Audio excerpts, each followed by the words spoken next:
Hi everyone, I am Vincent Costa Pascual. I live in Sharon Faith Subdivision, New Visayas, Panabo City. And I am 60 years old now and gipanganak ko itong February 3, 2007 mismo sa Mumbalay lang.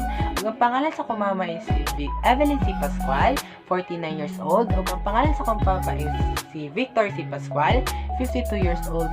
Lima may maigsoon. Ako ang pinakalas, ang pinakagwapang aliwas. So, lima may maigsoon. Ang pinakauna is ate, pangadua is kuya, pangkatulo is ate, pangsunod ate, sunod ako na. So, lima may sa mga maigsoon. Ako na lang, akong isa ka ate ang gaskwela.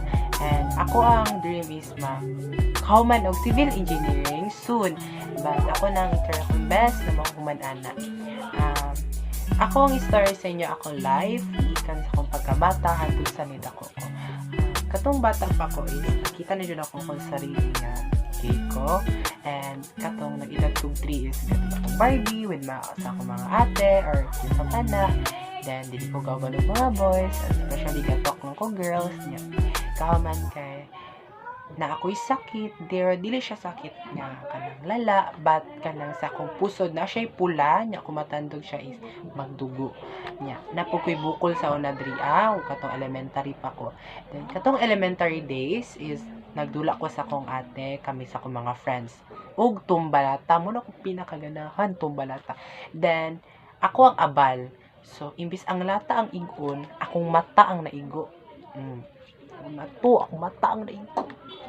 So, perti na akong hilak kay naigo akong mata. So, nasya ko kay ang mata ang naigo. Pero nganong perting dugo sa ko ang bukol. So, nagpanik na mi kay perting dugo sa ko ang bukol. Pati sa nina nga itaplak or kuhan kay masunog sa kainit. So, kailangan ko idagan og hospital. So, gidagan ko sa Polemedic. Pagdagan sa Polemedic is kailangan daw ko abunuhan og dugo kay mismo daghan jud kayo ang nadako sa kong dugo. Then, pagka na to is kailangan ko operahan kay delikado na daw kay gadako siya. So, katong na-operahan ko is hindi jud og niya akong family. So, ako dili jud kun ako gusto magpa-opera.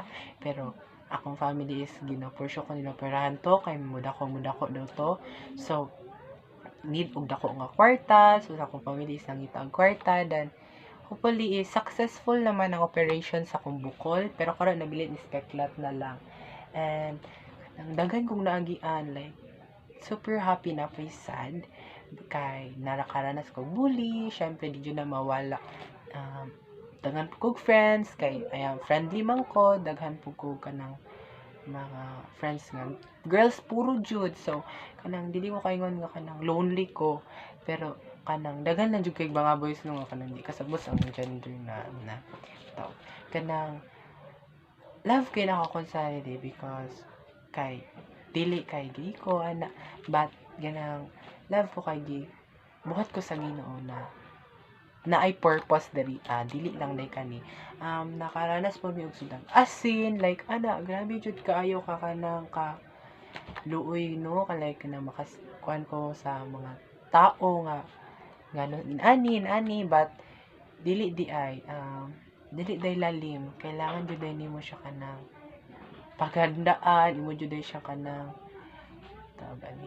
imo siyang i-fight or isik nimo si Lord lang ana nga butang. Then pakaranas sa wala na mi makaon, like murag mangutang na lang mi nya, di pa jud mi pautangon, inana mong kwan nya.